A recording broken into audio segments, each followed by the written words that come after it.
Before this story, I thought the biggest threat to my marriage was forgetting an anniversary or leaving dishes in the sink. I was wrong. The real threat turned out to be my wife Megan getting bored on a Friday evening and deciding our marriage needed a brand new rule. The problem was that we didn't even have old rules.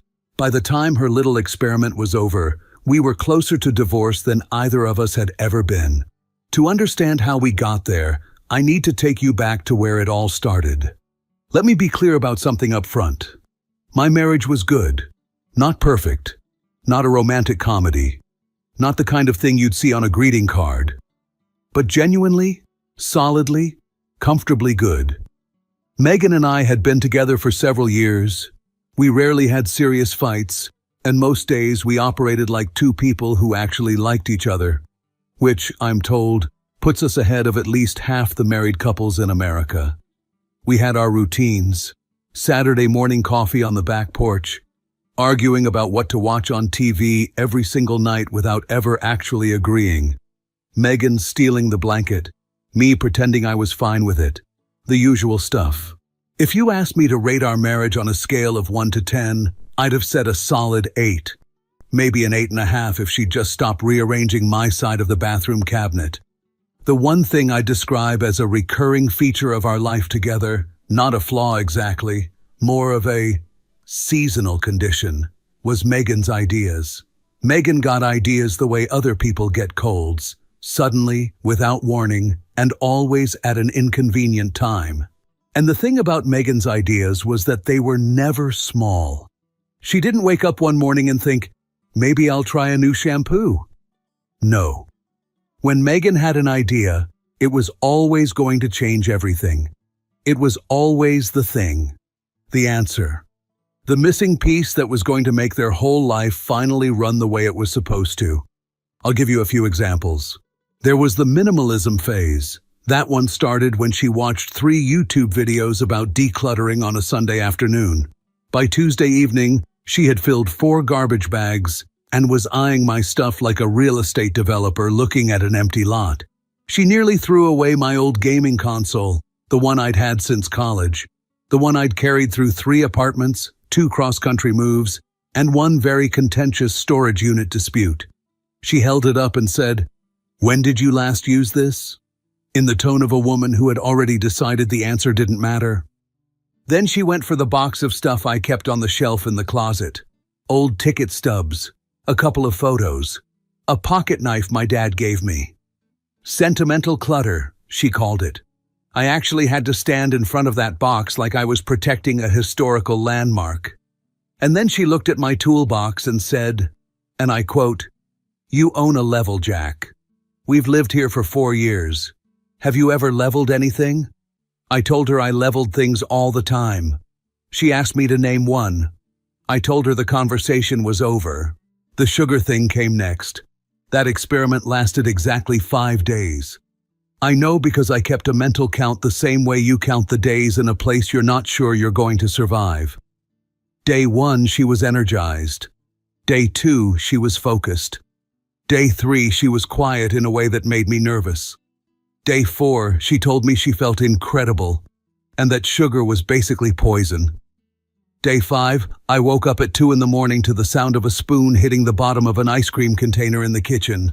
I walked out there, and she was sitting on the counter in her pajamas, eating cookies and cream straight from the tub. She looked at me. I looked at her. We both silently agreed that this conversation would never happen. Then there was the schedule phase. Then the couple's fitness challenge, which lasted about 2 weeks before we both pulled something and agreed that suffering together wasn't the same as bonding. Then there was the digital detox, during which Megan lasted roughly 18 hours before she needed to check something really quickly and then spent 45 minutes scrolling. Here's what I learned from all of this. Every single one of Megan's experiments had a natural lifespan. Like a houseplant that hadn't been watered properly, they always wilted on their own if you just gave them enough time. The average was somewhere between 1 and 2 weeks. Some barely made it to 10 days. So over the years I had developed what I considered a very healthy strategy. I called it enthusiastic non-resistance. Basically, when Megan arrived with a new idea, I would listen, nod, say something supportive, avoid direct confrontation, and then quietly wait for the whole thing to run its course. It worked almost every time. It was, honestly, one of my finest qualities as a husband. I was good at this. I had the patience of a man who had accepted his circumstances, a man of stillness, a man of zen. And then came the Friday night. I should have recognized the signs earlier. In my defense, I was tired. It had been a long week, I was on the couch with a beer, and the baseball game was in the 7th inning. Everything felt fine. But then I looked over at Megan. She was sitting on her end of the couch with her tablet propped on her knees, and she had that look on her face. That very specific expression that's somewhere between curiosity and absolute certainty. Eyes slightly narrowed, head tilted just a little. The look of a woman who had recently discovered something that was about to become my problem. I felt a small, familiar shift in my stomach. She wasn't watching something funny. She wasn't shopping. She was reading. And not casually. She was reading with intention, the way she read when she was building a case. I turned back to the game and told myself I was imagining things. I was not imagining things. About 10 minutes later, she said, "Did you know that most couples who get divorced cite a breakdown of trust as the main factor?" I said, She said, "And a lot of it starts really small, like little things. Everyday stuff people don't even think about." I said, "That's interesting," which is what I say when I don't want to encourage a conversation but also don't want to be rude. She kept going. She talked about emotional intimacy, then about communication patterns, then about how most couples think they're being honest, but actually maintain all these little protective habits that slowly build walls between them. She had clearly been reading a very thorough article, possibly several. Specifically, she talked about honesty and how lying is the root of all problems in marriage. Now, while she was giving me what I can only describe as a 20-minute relationship seminar, I was doing something else in my head. I was running a quiet inventory of my recent activity. The car scratch. That one still made me a little nervous. I had been pulling out of the supermarket parking lot, misjudged the cart return distance, and put a long, thin scratch along Megan's passenger door. It wasn't deep. It wasn't terrible. But it was definitely there. For several days afterward, I had told her, very sincerely, that the scratch had probably been there for months and she just hadn't noticed. I had said it so many times I had almost started to believe it myself. Then there was the cheesecake incident. Her favorite. She had specifically mentioned it that morning. She had been looking forward to it. I had eaten it at 11 o'clock at night because I was hungry, and it was there and I lacked self-control. When she opened the fridge the next day and found it gone, I had stood next to her with exactly the right amount of surprise on my face. We had both looked at that empty shelf together, like two people staring at a crime scene neither of us had committed. And the trash. The number of times I had said I already took it out, while actively in the process of sprinting to the curb before the truck arrived, was higher than I'd like to admit. These were not crimes. These were acts of social maintenance. They were the small, gentle adjustments that kept daily life from becoming a series of unnecessary confrontations. They were, in my opinion, a gift. Megan did not see it that way. After the seminar portion of the evening concluded, she set her tablet down on the coffee table. She sat up a little straighter, and she got the expression she gets when she's about to say something she's already fully decided. "I think we should have a rule," she said. "A real one." I asked her what kind of rule, and I asked it very carefully, the way you might ask someone holding scissors what they're planning to do with them. She said, "No more lying. Not big lies, obviously. We don't do that. But no small ones either. No little cover stories. No convenient omissions. Complete honesty. All the time." I waited to see if there was more. There was more. "And," she said, "to make sure we're actually doing it, in 1 month we take a lie detector test." The baseball game was still on. I was aware of that fact in the way you're sometimes aware of background noise during a moment of crisis. Someone hit something.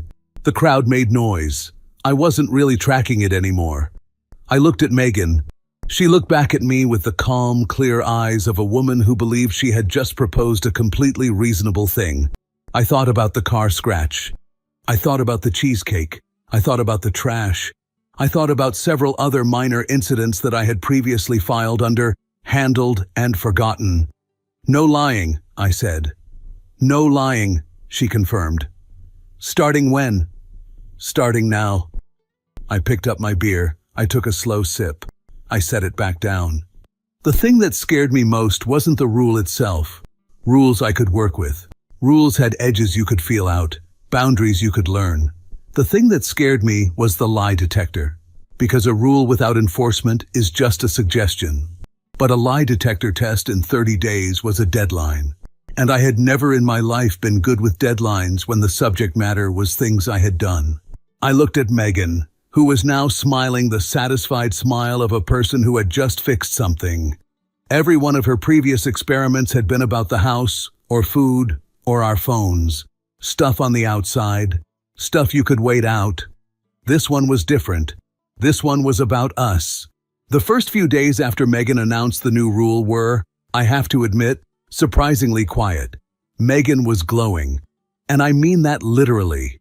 She had the energy of someone who had just discovered a life hack that nobody else knew about yet. She kept saying things like, I feel so much more present, and this is exactly what we needed, and my personal favorite, I can already feel us getting closer, can't you? I smiled and said yes, which was, technically, a lie. What I actually felt was the specific anxiety of a man walking across a floor he knew had some loose boards, just not exactly where.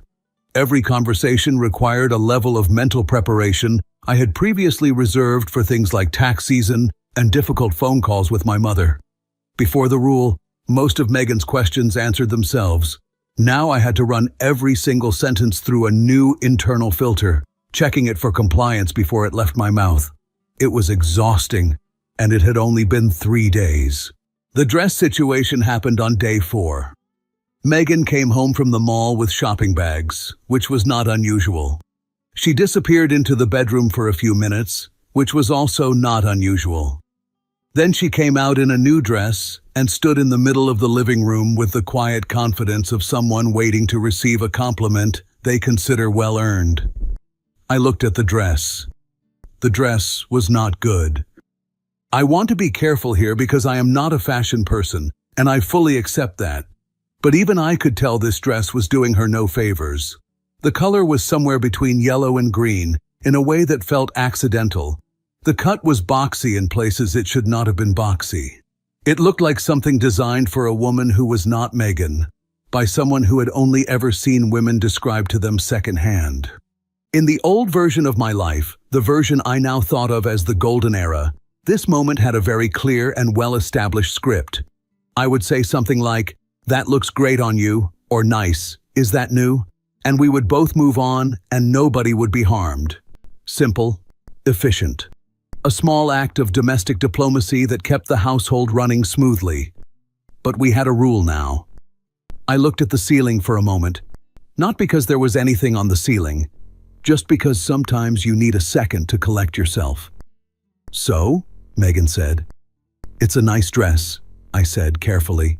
She tilted her head. "But?" I didn't say but. Your face said but.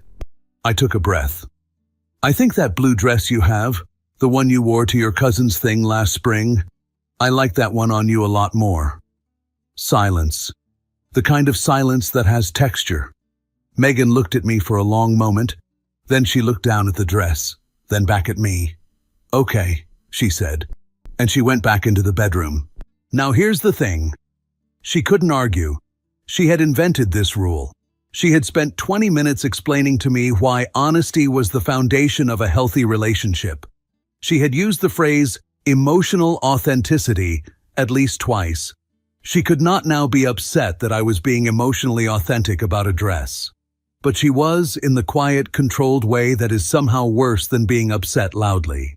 That evening she mentioned the dress 2 more times, not accusingly, just returning to it.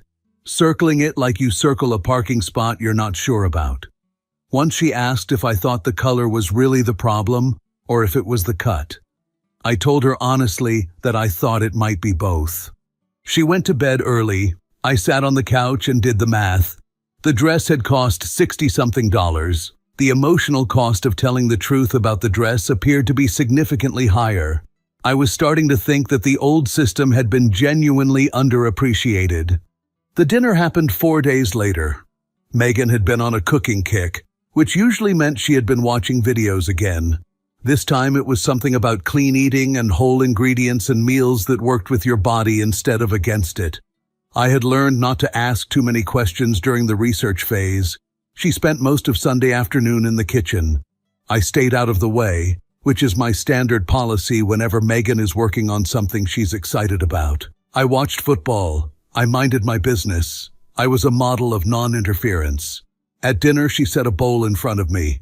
I looked at it. I will do my best to describe what I saw.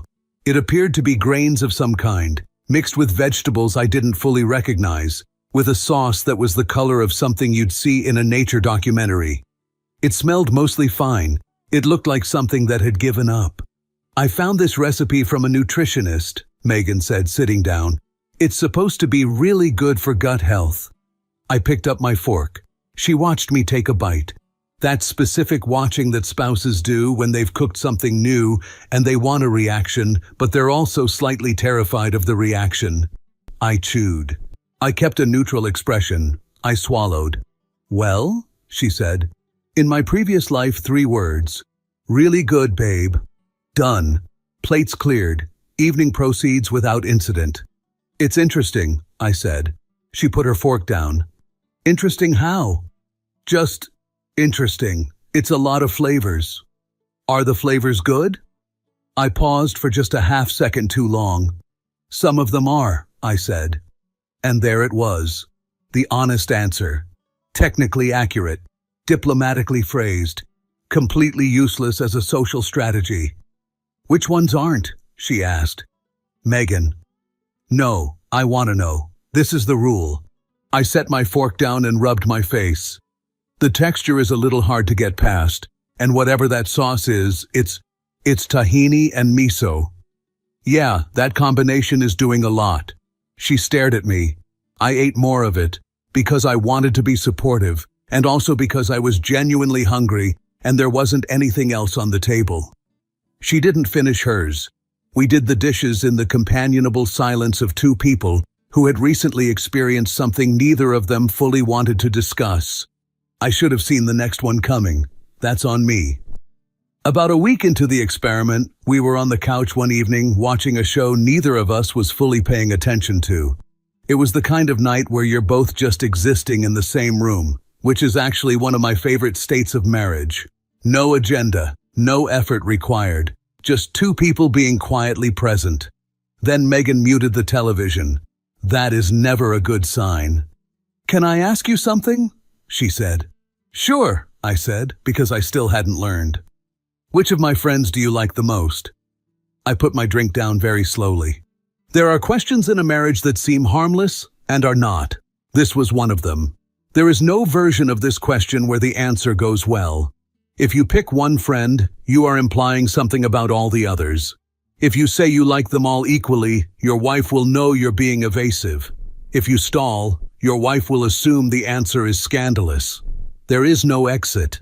I am fairly certain this question is prohibited under the Geneva Convention, or it should be. That's a tough one, I said. Why is it tough? Because I like all your friends. But if you had to pick one, after a pause that I'm sure lasted longer than it should have, I said Sarah. Sarah was a safe answer. Sarah was funny and easy to talk to, and there was nothing complicated about my appreciation of Sarah as a person and a family friend. Megan nodded slowly. Why Sarah? She's easy to talk to. She's got a good sense of humor. More than me? That's not what I said. But you said you like her humor? I like your humor too. But you said hers first. I took a breath. Megan, you asked me to pick one. I picked one. This feels like a trap. She said it wasn't a trap. Then she asked which of her friends I would have dated if she and I had never met. I looked at her. She looked back at me with what I can only describe as calm, academic curiosity, as if this were a reasonable research question. "I genuinely don't think I should answer that," I said. "But the rule? The rule says no lying. It doesn't say I have to answer every question." She pointed out that refusing to answer was itself a form of avoidance, which was essentially dishonesty adjacent. I considered the possibility that I was talking to a lawyer in my wife's body. I answered, very carefully, in the most diplomatic terms I could assemble, that I had always thought her friend Laura seemed like a nice person. And I said it in the flattest, most clinical voice I could manage, the voice of a man describing a piece of furniture. Megan's eyes did a thing. She didn't yell. She didn't say anything particularly pointed, but there was a temperature shift in the room that I registered clearly. "That's fine," she said. "Good to know." She unmuted the TV. We watched the rest of the episode without speaking.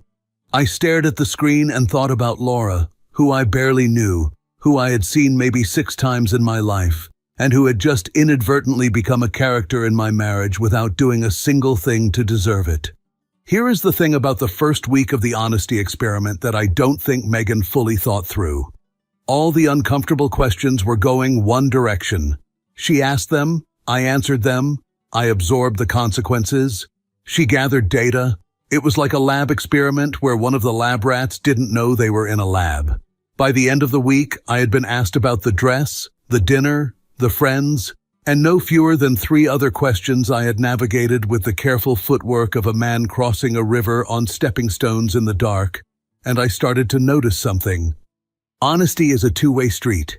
That's what she had said. That was the whole premise. But so far, the traffic had been moving in exactly one direction. I turned this over for a couple of days. I wasn't angry about it. I want to be clear about that. I wasn't plotting anything. It was just a genuine observation. If honesty was good for the relationship, surely it was good in both directions. That was just logic. One evening, Megan settled in beside me on the couch, and I could tell by the slight tilt of her head that she was about to ask me something. I could see the question gathering behind her eyes, the way you can see a sneeze forming before it arrives. And I got there first. "Hey," I said, "since we're doing the honesty thing, can I ask you a few things?" She seemed briefly surprised. Then she smiled and said, "Of course." This was her experiment. She was delighted to participate. "Okay," I said. "Of all the gifts I've given you, which one did you like the least?" She opened her mouth, then closed it. "Be honest," I said. I said it gently. She thought about it for a long moment. Long enough that the answer was already clear before she said it. "The kitchen appliance thing," she said. "The one for the holidays?" I nodded. I had suspected that. I moved on. "What about vacations? Of all the trips we've taken, which one was the most boring for you?" She hesitated again. "Jack, I've liked all our trips." I waited. She looked at the ceiling in a way that was very familiar to me. "The lake cabin," she said finally. "I thought it would be more. There wasn't much to do." I had loved that trip. I kept that to myself. "Good to know," I said pleasantly. "One more. What's the habit of mine that bothers you the most?" She looked at me for a second. Then she said, "How long do you want me to take on this one?" "Just the top one," I said. She told me. "It was the way I leave cabinet doors open without noticing. Apparently I do this constantly, and it genuinely affects her quality of life in a way she had never fully articulated to me before." "I didn't know that," I said honestly. "Because I didn't." She looked at me with the expression of someone who was no longer entirely sure who had started this conversation or where it was going. "This is good though," I said. "Right? This is the whole point." "Yes," she said. A beat later she added, "This is good." But she didn't look like she thought it was good. She looked like someone who had opened a window to let in some fresh air and was now watching it rain into the living room. The experiment was continuing. The rule was still in place. The lie detector test was still on the calendar, like a very specific and deeply personal appointment I was not looking forward to keeping. And for the first time since Megan had announced her idea that Friday evening, I could see on her face a small flicker of doubt. Not enough to stop. Not yet. She was too committed to the premise, too invested in proving that this had been a good idea. But it was there, and I was paying close attention. Honestly, the experiment probably could have survived to the finish line. I know that sounds hard to believe given everything I've just told you, but hear me out. We were somewhere around the 3.5-week mark. The lie detector test was still on the calendar, looming out there like a dental appointment I'd been trying not to think about. But in terms of day-to-day life, Megan and I had found a kind of rhythm. A strange, exhausting, constantly vigilant rhythm, but a rhythm nonetheless. I had gotten better at honest answers that were also survivable. There's a real skill to it, it turns out. You lead with something true that isn't the most damaging true thing. You use tone as a cushion. You acknowledge the question before you answer it, which buys you about 2 extra seconds of processing time. It's not lying, it's just thoughtful delivery. I'd gotten pretty good at it. Megan, for her part, had quietly stopped asking me certain categories of questions. She still believed in the experiment. She still talked about it like it was working. But she had apparently decided, through no formal announcement, that some doors were better left with their knobs removed. So, we had adapted. Like people do. Was it the marriage she had envisioned when she launched this thing? Probably not. Was it the warm, deeply connected, emotionally transparent partnership described in whatever article she'd read on that Friday evening? I'm going to say no. But we were functional.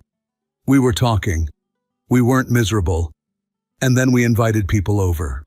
It was a casual thing. 2 couples we'd been friends with for years. The kind of friends where you don't clean the whole house beforehand, just the rooms they'll actually see. We ordered pizza, opened some drinks, and settled into the easy, wandering conversations that happen when adults who've known each other long enough finally run out of things to be impressed about. We talked about work, about a neighbor who had recently made some very questionable landscaping decisions, about whether buying a house in this market made any sense, or if everyone had just collectively agreed to pretend it did. Normal stuff. Comfortable stuff. I was relaxed for the first time in weeks. My guard was down. I was on my second drink and genuinely enjoying myself. That was my first mistake.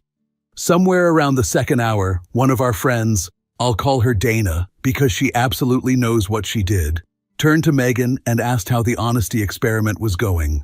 And Megan lit up. She had been waiting for this question. Maybe not consciously, but the speed at which she launched into her answer suggested it had been sitting near the surface for a while. She talked about trust, about authenticity, about how most couples think they're being honest but are actually moving through their lives on a kind of autopilot of comfortable half-truths. Everyone was nodding, leaning in, asking follow-up questions. I sat there with my pizza and smiled in the way you smile when you're the subject of a documentary being filmed in your own living room. Then Dana said, "We should play a game." I want to be precise about what I felt in that exact moment. It was the very specific dread of someone who recognizes a situation that is about to get much worse, but cannot identify a socially acceptable way to stop it. The game was simple. Each couple would write down a list of honest questions for another couple to answer. Real questions.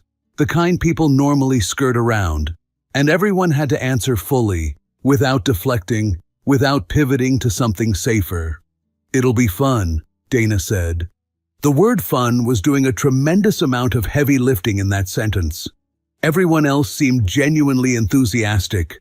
There was laughing and nudging and people already whispering to their partners about what to write down. I looked at Megan. She was smiling the smile of someone who had invented an honesty experiment and was now being invited to demonstrate it publicly in front of an audience. She couldn't say no. The whole brand of her last month was honesty. She looked back at me. I looked at her with the eyes of a man who very much wanted to go home, despite already being home. We both picked up our pens. People were writing their questions and laughing about them, which told me exactly nothing about how dangerous the questions actually were. People laugh at things that are funny and at things that are terrible. The overlap on that Venn diagram is enormous. I started writing something reasonably safe for the other couple and tried not to think too hard about what was being written about us. Then I noticed Megan. She had stopped writing. She was looking at the notepad next to her, the one belonging to one of the other guests, with the focused, involuntary attention of someone who just saw their own name on a document they weren't supposed to read. She glanced away, then back, then away again. Then she put her pen down entirely. The color in her face had shifted in a way I recognized. Not quite pale, just less enthusiastic than it had been 60 seconds ago. "I'm going to grab more drinks from the kitchen," she said. "Jack, can you help me?" The word drinks came out of her mouth at a very specific pitch. The pitch of a woman who does not actually need help with drinks, and both of us know it. "Sure," I said, and followed her out of the room. As soon as we cleared the kitchen doorway, Megan turned around and dropped her voice to a whisper with the urgency of someone defusing something. "I saw some of the questions," she said. "Okay. Jack," she looked at me. "They want to ask us about exes." I waited. "And about the most annoying things we do to each other." Still waiting. "And biggest regrets." She paused. "And past mistakes." I set my drink down on the counter. Past mistakes is a category with a wide radius. It could mean anything. It could mean nothing.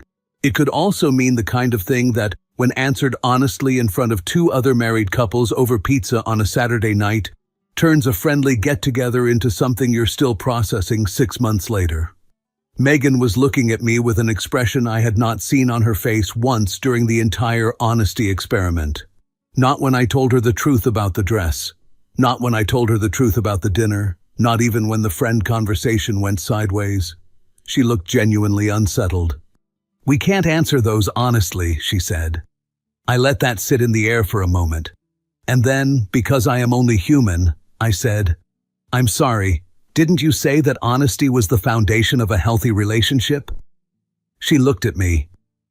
"Didn't you say that little comfortable half-truths build walls between people?" She crossed her arms.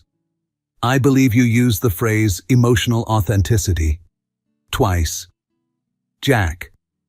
I'm just quoting you back to you. I took notes." "I did not take notes, and this is different." "How is it different?" She gestured vaguely in the direction of the living room. "Because those questions are designed to cause problems. That's not honesty. That's just damage." I looked at her for a long moment. My wife. The woman who had spent nearly a month turning our household into a no-fly zone for comfortable fibs. Who had asked me about dresses and dinners and which of her friends I'd theoretically date in an alternate universe. Who had put a lie detector test on the calendar like it was a dentist cleaning. "So what do you want to do?" I asked. She looked me directly in the eye. "I want us to lie," she said, completely, thoroughly, with total commitment.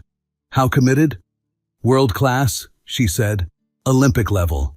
I want us to answer every single one of those questions like two people who have absolutely nothing complicated in their past and find each other 100% delightful at all times." I picked my drink back up.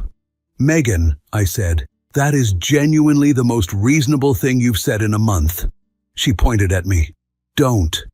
I'm just saying, we are not having this conversation right now. We'll have it later. Right now, we have guests." We stood there for another second, and I watched something shift behind her eyes. Not defeat exactly. More like a temporary tactical retreat from a position she wasn't quite ready to formally abandon. "Drinks," she said, and started gathering glasses. "Drinks," I agreed. We went back into the living room and the game began. I will say this, Megan and I performed magnificently. We had been married long enough to function as a unit when the situation required it, and this situation required it. We answered every question with the smooth, unhurried confidence of two people who had never had a single complicated moment in their lives. Anywhere a truthful answer might have landed awkwardly, we found the version that was warm and vague and completely bulletproof. Where deflection was needed, we deflected with charm. Where charm wasn't enough, We redirected the energy of the room with a well-timed joke or a follow-up question aimed at someone else. It was, if I'm being honest, and I recognize the irony of saying that, some of our best teamwork in years. But here's the thing I started noticing about halfway through the game. We weren't the only ones doing it. The more I watched the other couples answer, the more I noticed the same tells I was probably showing. The slight pause before the answer that was technically responsive but somehow said nothing, the careful word choice, the smile that arrived just a half-second too late to be spontaneous. One of the husbands, a guy I'd known for years who I'll call Mike, got asked something about his wife's habits that clearly had a real answer behind it, and he delivered something so perfectly balanced, so elegantly non-committal, that his own wife looked at him sideways for just a second. The look of someone who knows their partner well enough to recognize when they're being competent rather than truthful.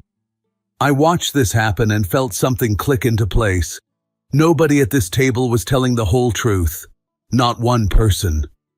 We were all sitting in a circle of mutual, well-intentioned, socially necessary dishonesty, and every single one of us was more comfortable for it.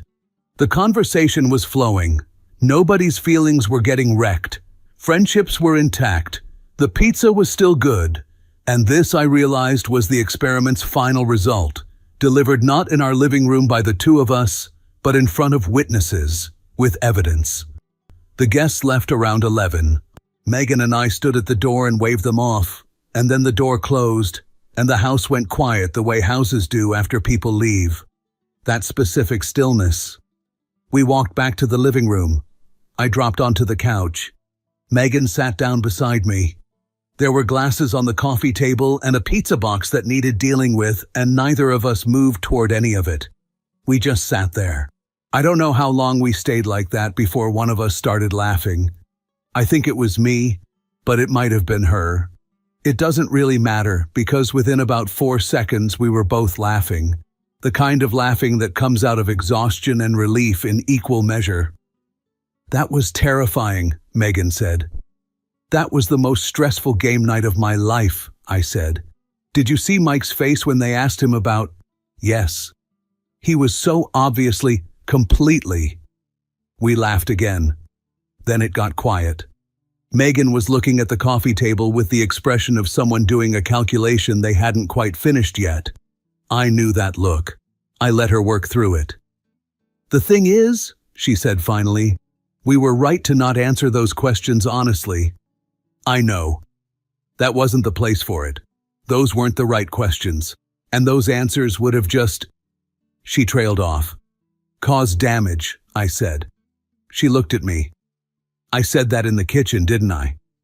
"You did." She was quiet for another moment. "I'm not saying the experiment was wrong." I didn't say anything. "I'm saying," she continued, and I could tell she was being genuinely careful with this, "that maybe there's a difference between honesty and just saying everything out loud." I nodded slowly. "That sounds like something a reasonable person might conclude." She gave me a look. "Don't be smug." "I'm not being smug. Your face is being smug." "My face is being supportive." She leaned back against the cushions and closed her eyes for a second. "The lie detector test is still on the calendar." "I know. We should probably talk about that." "Probably." Neither of us moved. Outside, a car pulled out of the driveway across the street. The refrigerator hummed. The pizza box sat on the table. We had 3 more days until the test. And for the first time in nearly a month, I had absolutely no idea what was going to happen next. I woke up the morning after the party in a genuinely good mood. For the first time in nearly a month, I had gone to bed feeling like the experiment had finally taken a real hit. Not a fatal blow, maybe, but something had shifted the night before, and I could feel it. So, over breakfast, with the casual innocence of a man who is absolutely not being strategic, I reminded Megan of one small remaining detail. The lie detector test was still on the calendar. I was expecting at least a flicker of panic, maybe a long pause, maybe the beginning of a graceful retreat. Instead, she went quiet in a thinking way, not a defeated way. I watched her face, and I could almost see the stubbornness reassembling itself behind her eyes. The same stubbornness that had gotten us through a week of organic-only eating and nearly cleared out half our closets during the minimalism era. "No," she said. "If we started it, we finish it." She opened her laptop and started searching for lie detector services in our area. About 10 minutes in, she made a small, unhappy sound. 15 minutes in, she made another one. 20 minutes in, she looked like she had taken the search results as a personal offense. Finally, she closed the laptop. "Do you have any idea what this costs?" she said. I told her honestly that I did not. She told me the number. I put my coffee mug down carefully. Megan didn't look thrilled about it either. She stared at the closed laptop for a moment, and then she said slowly, "I mean, we can afford it. But if I'm being honest..." And right there, on the phrase "if I'm being honest," I felt something wonderful beginning to happen. "If I'm being honest," she continued, "this is the dumbest way I could possibly spend money right now." I said nothing. I have learned over the years that sometimes the best thing you can do is stay completely still and let a moment finish arriving on its own. And then Megan started taking her own experiment apart. She did it piece by piece, in the quiet, slightly reluctant voice of someone reviewing a plan they had believed in and are now seeing clearly for the first time. She said the idea had looked good in theory. She acknowledged that most of the friction between us over the past month had been generated directly by the rule itself. She admitted that people keep certain things soft, not because they want to deceive each other, but because they want to protect what they have. And the party, she said, had shown her something she couldn't argue with. Nobody wants to live under constant interrogation, not even the person who invented the interrogation. She looked at me. "It's over," she said. "The experiment is done." I told her I thought that was a wise decision. I said it without any smugness at all. Genuinely. I was proud of myself. The new rule joined the long, distinguished list of previous experiments. Minimalism, the sugar ban, the family schedule, the digital detox, the fitness challenge, all of them resting peacefully together in the graveyard of Megan's revolutionary ideas, which at this point had its own dedicated section of my memory. I was relieved, fully, completely relieved. And then an idea came to me. "I have a proposal," I said. Megan looked at me with immediate suspicion. After several years of marriage, she has developed an accurate early warning system for when I'm about to say something she won't immediately love. "What kind of proposal?" she said. "A new rule." She almost rolled her eyes all the way back. 1 hour, I said, of total lying, the most obvious, ridiculous nonsense we can think of. No points for creativity, just volume. She stared at me, then she laughed. Then, to her own apparent surprise, she said yes. What followed was probably the least productive 30 minutes in the history of our marriage, and also one of the best. I announced that I was, objectively, one of the most handsome men in America. Megan said that was actually an understatement and that I was being modest to a fault. She informed me that she had never in her life made an unnecessary purchase. I told her that her financial discipline should be studied at the graduate level. She declared that every single one of her experiments had been an unqualified success. I said I was planning to write a book about her genius and had already chosen a title. By the end, we were both laughing until our eyes were watering. I think it was because the conversation felt light again. Easy. Nothing to prove, nothing to survive, no questions being carefully evaluated before they left our mouths. Just two people talking nonsense to each other on a Sunday morning because they felt like it. When we finally settled down, Megan got a little quieter. She looked at me with the expression she gets when she's about to say something real. "I love you," she said. I told her I loved her too. "And I know you put up with a lot," she said. "My ideas, my phases, my constant need to fix things that don't necessarily need fixing." She paused. Most people would have pushed back a lot harder. I thought about that for a second. "I push back," I said. You push back gently. That's still pushing back. She smiled. You always try to understand it first, even when it's ridiculous.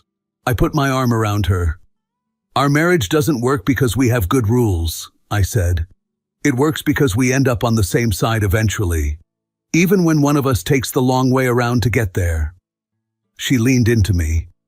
Outside the window, the morning was doing its usual thing. Quiet neighborhood, someone mowing somewhere down the street, the coffee still warm.